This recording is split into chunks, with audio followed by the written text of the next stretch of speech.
Sino po yung kasama natin ngayon? Si Manny Pacquiao. Yan, the Boss Manny. So ilang taon na po tayo nagbo-boxing, sir? Tagal na. Since 1992.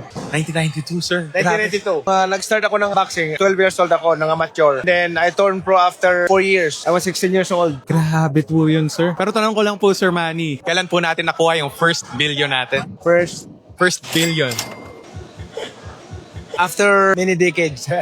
Many decades po. Pero tanong ko lang, sir, kasi alam naman po natin lahat na hindi po tayo galing sa pera, no? Pero na nagsisimula po tayo, gaano po katagal tayo nagbo-boxing nang hindi pa po kumikita? Matagal din. 1992 to 1997. Tagal din, sir. 5 years. Pero sir, ang dami pong mga tao dyan na nag-uumpisa pa lang 6 months to 1 year na walang kinikita, sumusuko sila agad. Pero kayo, sir, 5 years yung tinagal natin. Ano po yung mindset na meron po tayo kung bakit naitawid natin yon, yung 5 years na yun, na walang kinikita? Determination lang talaga. During that time, I was rejected to be part of Philippine team, to be part of Team Jinsan. Sinasabi nila hindi ako marunong, something like that. So, maraming trials na pinagdaanan ng hardship Pero yun yung naging apoy natin para umangat tayo talaga sa game. para ipakita sa kanila. Na mali sila.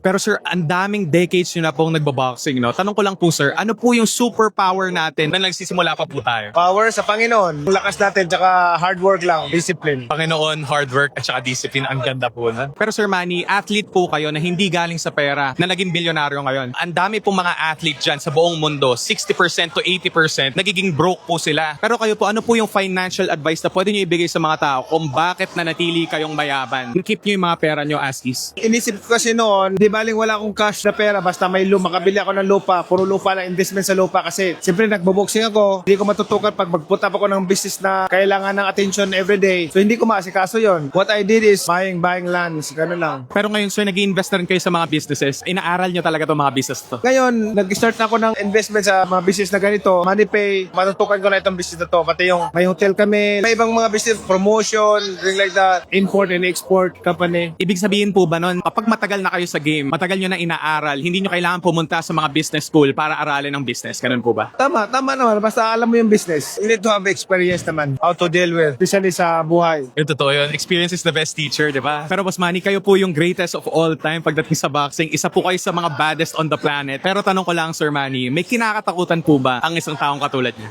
Panginoon lang. Sa Panginoon lang. Pero sir, sabi nila, if you're favored by God, you're also favored by the devil. Ano po yung ginagawa natin, Sir Manny, para ma-maintain natin, nakatabi natin ang Panginoon palagi? Routine namin is reading the Bible every day, pray continually, and give thanks and praise to God in all things. Dun, isinasabuhay talaga natin, no? Pati sa pamilya po natin. Sa tagal po natin sa buhay na to, dito po sa mundong to, tanong ko lang po, masaya po ba tayo ngayon? Masaya because yung happiness ko, not only for this world, but kingdom happiness. So tingin niyo po ba, sir, yung ibang mga milyonaryo at saka bilyonaryo dito sa Pilipinas, ang dahilan kung bakit hindi po sila masaya is nagkukulang po sila na magdasal sa Panginoon? Yes, make happy is not money or material things. Kailangan maging happy ka sa spiritual and then your relationship po sa Panginoon. That's the most important thing. Like I always said to the people na sa mga lahat ng mga tao na we came to this world naked and we will depart naked. The most important thing is yung relationship natin sa Panginoon and then the legacy that we can leave behind. Legacy that can help and inspire the next generation. I love that, Sir Manny. I love that. So last question na lang po, Sir Manny. If you and me die tomorrow, ano po ba yung huling prinsipyo na pwede nyong ibigay or iiwan dito sa mga kabataan dito sa Pilipinas? Mamuhay ng parehas. Huwag manglamang, be compassionate and helpful to others.